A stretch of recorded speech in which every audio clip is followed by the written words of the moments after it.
Facebook, The Numbers Queen, and Instagram, SariUp1111. Continuing my interview on real estate, numerology, and energy clearing with Rachael Savic, who is a Gold Coast client of mine and real estate agent who's set some suburb records and is known for her very creative and entertaining videos to sell houses. So let's talk about a few more topics. This is a really important issue. A lot of people are struggling to find the right properties, and you pretty much have to use magic at this point. And that is something I guess that Rachel and I can share with you today, because there are hacks you can use. I wanted to share a story actually. So I work with mainly my current clients, and especially where they're trying to sell a house where there's been like a lot's happened in the house. For example, it's been a family home for a long time. I find that's the most classic example. So I'll give you some examples without giving away personal details. One of them, when I scan the house energetically and I sometimes look at the layouts or photos, I could feel that one of the children hadn't moved out. So we did some energy work on the Zoom call without the actual child being there, but working with their soul to acknowledge that this had been an important part of their life, that the house would always remember them, that there was a lot of love between them, and then asking that child to actually bless the room for the next child who would move in. And then we got a really pretty quick turnaround, I think almost within the same day. And interestingly, actually in that case, it was a child who led their family to the house and they wanted that particular room. It was very profound and healing actually for me to be part of that. In another case, it was a family home, and this person had tried to sell many times, but I think there'd maybe been a breakup there. There'd definitely been some challenges, and she tried feng shui and all those things, but in the end, I had to do quite a deep visualization with her, where we actually called in the new tenants, and it was very sensitively done. It was all done on a phone call, and the house sold. So I can't say it works every time, but with certain houses, especially where it's a family home, I feel like there can be this emotional strings attached that can prevent the house from being sold. It's almost like the house wants to feel respected, the land spirits want to feel acknowledged, and they want there to be a proper goodbye, especially if when it comes to things like rentals, if someone's just rushed out of the rental, like they've just quickly painted it and it hasn't been done in a really loving way. I sometimes find, for example, that'll struggle to find a new tenant, or the tenants who move in will keep chopping and changing. So It's kind of like breaking up with your ex properly. It's the same metaphor. What do you think about all this idea of sometimes having to do a little bit of like spiritual counseling or energy clearing to get the right sale, get the right people in?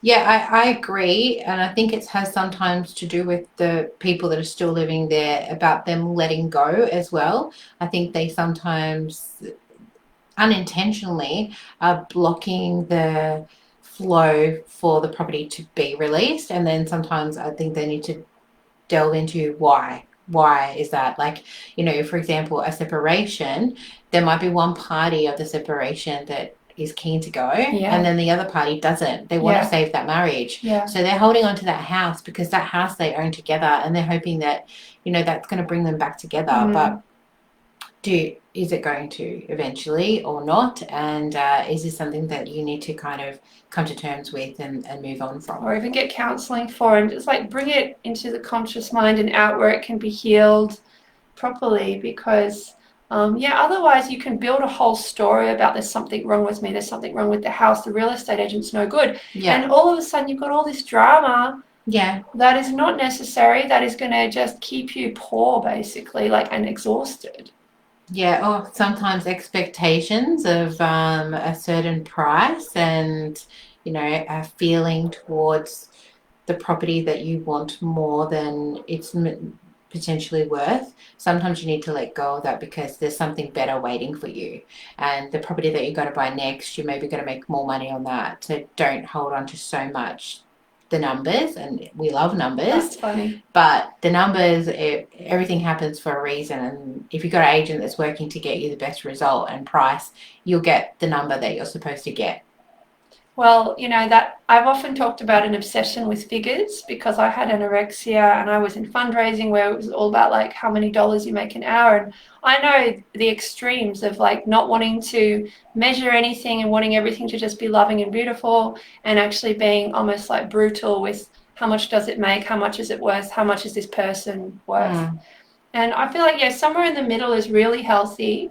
And it's interesting because I believe in karma, and that's why I did my Change for Good spiritual money webinar, which is at sarayip.com. And, if you actually do a good deed, maybe you do sell the house to a family that really needs it, I feel like it always comes back to you. Obviously, you still do your very best to get a good price, Yeah. but there's just times where it's like paying it forwards. And you just, like what Rachel said, you could make it easily back on the next house or just through other avenues. Mm. And that's where, for example, being a little bit more spiritual, even doing some meditation, you'll see there's a higher order going on. Yeah. Agree. Now let's talk about energy clearing, because obviously, we leave energy. I mean, we leave skin particles, we leave, all the breath we've exhaled, but we also leave intention, our dreams, unfinished, desires in a house, especially where we sleep in the bedroom. What are your thoughts on energy clearing? I think that sometimes you'll walk into a place and there's negative energy, and it's not going to help in any situation. That needs to be cleared. I don't know if we look at saging or whatever suggestion you might have for that. That's not my expertise. I get the professionals in, so I get Dinasa Khan to do a full clear. She does that through distance. I'll get Marty Mason to do a full clear with crystals. Like, they both use crystals and grids and stuff. I often get both of them to do it just to get that second opinion, and often there's a lot of correlation. Okay. I do a lot myself. But I would get the professionals in mainly because it's faster and they won't leave anything there. When we do it ourselves, that's great. Like, I personally do a lot of clearing myself, but we have biases. Like, personally, you will have a bias. And whereas if you hire someone, essentially, you've got that, they're going to be more objective. And this energy can be from losing someone while you've lived in that house. They haven't necessarily passed while they've been in that house, but the person who lives in that house is very hurt, very struggling with a lot of grief themselves. They could be struggling from grief from not just a passing, they could be struggling from grief from a separation, and them not handling that it's happened and they don't have a choice in the matter. Even things like if you didn't have children, you wanted to have children, you bought the house as a family home, you couldn't get pregnant. Yeah. I actually just remembered, like, I've done a reading where a cat spirit was actually partly blocking the sale. And I am for real. Like, if you have a cat or dog, aren't they like a person to you? Mm-hmm. I'll be doing more teaching on that later, but the cat was very much like, I'm buried in the garden. Did anyone remember that? And I pointed to where it was. Now, I can't say I do this all the time, but with certain clients, I feel that calling to assist. And I was just like, yeah, so there's this cat over here. And she's like, whoa, yeah, like Fluffy. And I said, like, before you go, you just need to just say bye. Yeah. It's a small minor detail. And, there's some people who would say what we're talking about is rubbish. But I would say, look at the track records. Like, I have a good track record, when I've worked with house relationship clearings. You have a great record of actually clearing house sales. All I can say is this stuff is real. Like, emotions have, like, they're tangible. And if someone's vibrations, frequencies, 100%. If someone's passed in a house, like, it's only respectful to acknowledge, clear and reset the energy, especially for the next tenants or owners. Wouldn't it be great if someone had done that for you? Yeah, I agree.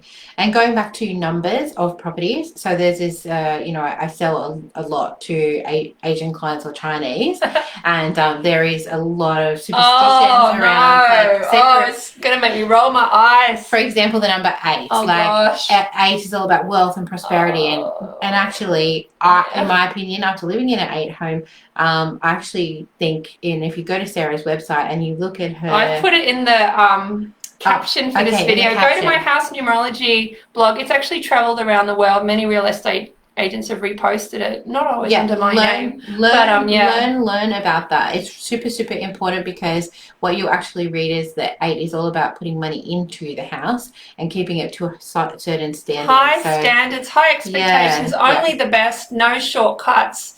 And it wants to be married. It's like very much like treat me properly. So if you're planning to go in and just do a botched job, it will reject you. Yeah, and I think that we both love threes. I don't know what. I have to go back to the website to remember what it Well, is. What's three all about? all numbers correlate to a chakra. You can see that on my site too. But threes, so where eight's a lot to do with the human race and lifting up the community. Three is the inner child, having a happy childhood. It's never too late for a happy childhood. Okay. Creativity, play, humor. So in my chart, I don't have a three. And so I was very careful with this house to make sure it had a strong three, and it's really been amazing, the difference. Obviously, to do it to that level, you'd need to have a numerology reading or just get into it yourself. But if you don't want to, intuitively, like, you will balance yourself out, trust yourself. You've survived to this point, right? Yeah, I'll have a look at what your number is and what would be a good fit for you, because obviously it might be a different number. The life path thing is tricky. I have to jump in here. So people get a house to match their life path. That's not always great, because if you get it too into your head, it's a little bit like looking for someone who makes a certain amount of money a year, or even, a job which has a car, and you can sometimes miss what's actually your greatest love.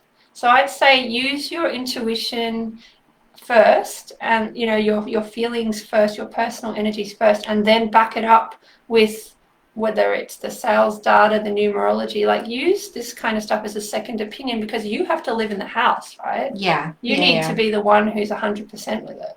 And I always want an 11 house because of 11, but then they're pretty intense. I've got a lot of friends who've moved into them. Firstly, you'll probably start a spiritual business, have a lot of little like spiritual experiences. But secondly, if you've already got a lot of master numbers, you might find it's like it's a lot of energy, because 11 is very much like the spotlight. Yeah, right. It could be like a public house, or there could be a lot of people coming and going. But look, we're only just touching on things today. This is meant to be a short call to introduce Rachel. But as you can see, if you need to clear your house, do it. Don't see it as a waste of time, because it's a real thing. And until recently, it was very accepted. In some societies, this is still considered normal, that your house is alive. And it is really, I mean, look at it. It's got soil, microbes, plants. It is actually biologically alive. Yeah. So working with the land, if you want to sell it, you want to build on it, I think it's the right thing to do. Like, I mean, look at the native, obviously Indigenous Australians have always done this. But say I want to manifest a place, I will often call in the spirit of the next place, and I will ask the land to contact me. I might use a pendulum, all kinds of things to find the right location.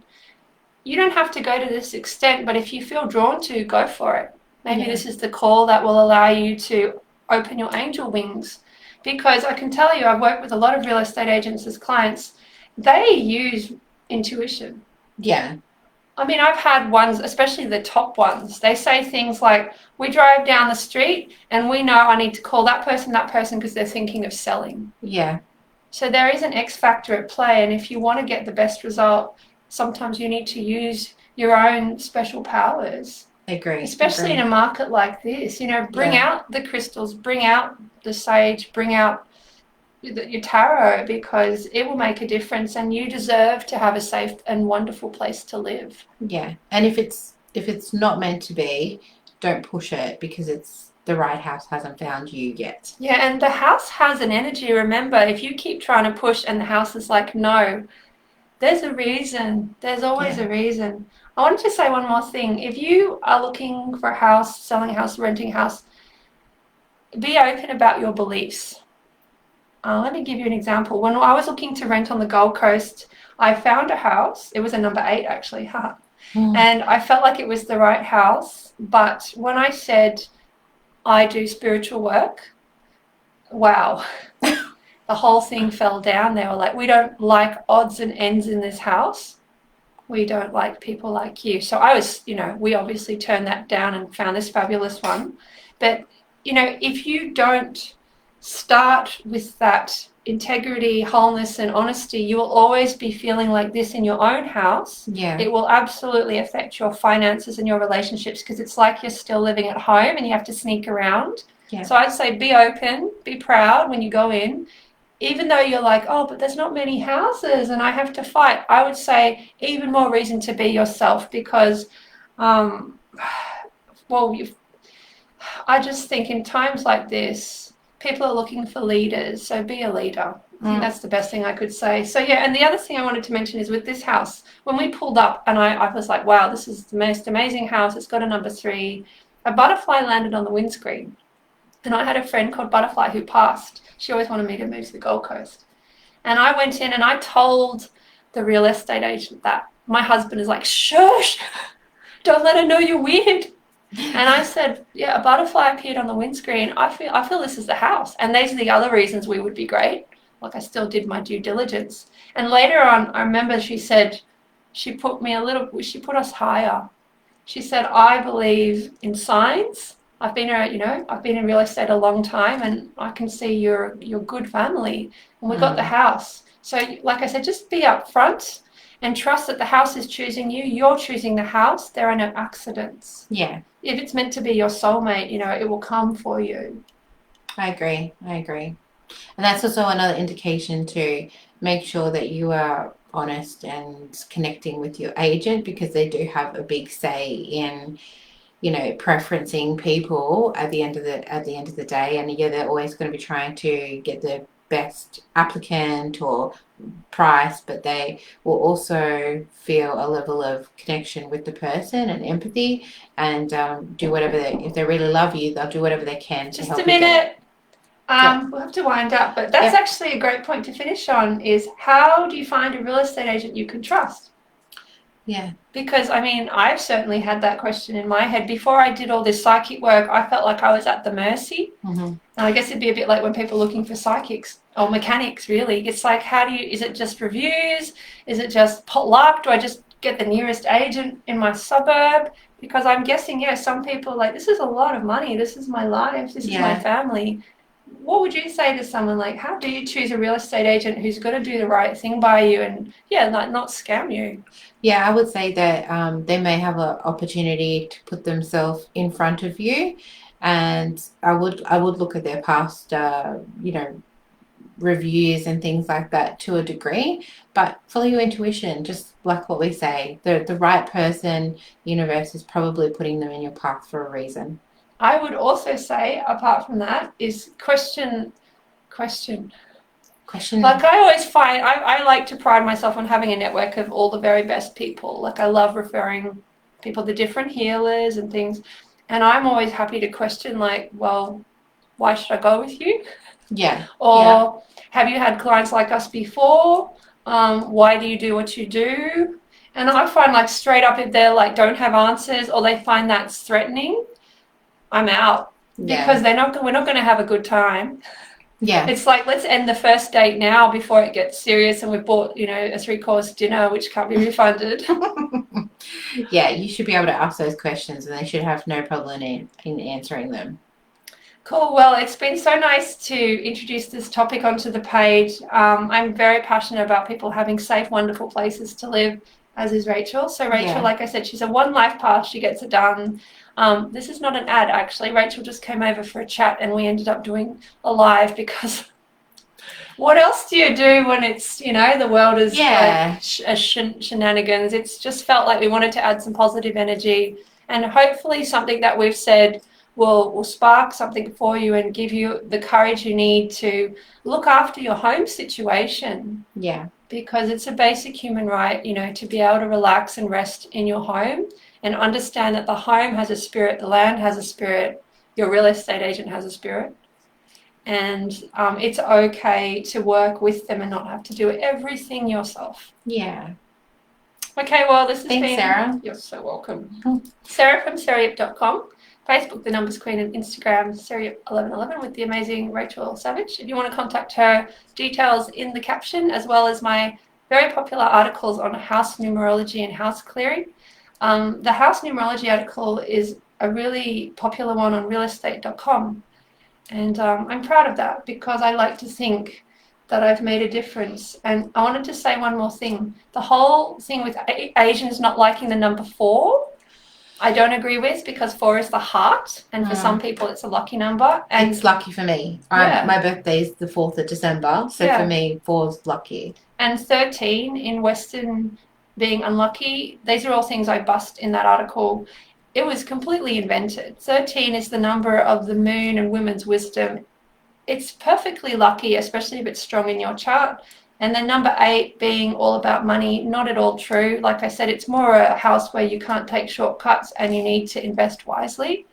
So don't be taken in by appearances. Question things, look beyond the superstitions, and I trust that you and your house will come together soon, and let us know your good news stories. We'd love to hear. Yes. We'd love to hear what you do next with this info. Okay, thank you so much, everyone. Bye. See you next time. Bye.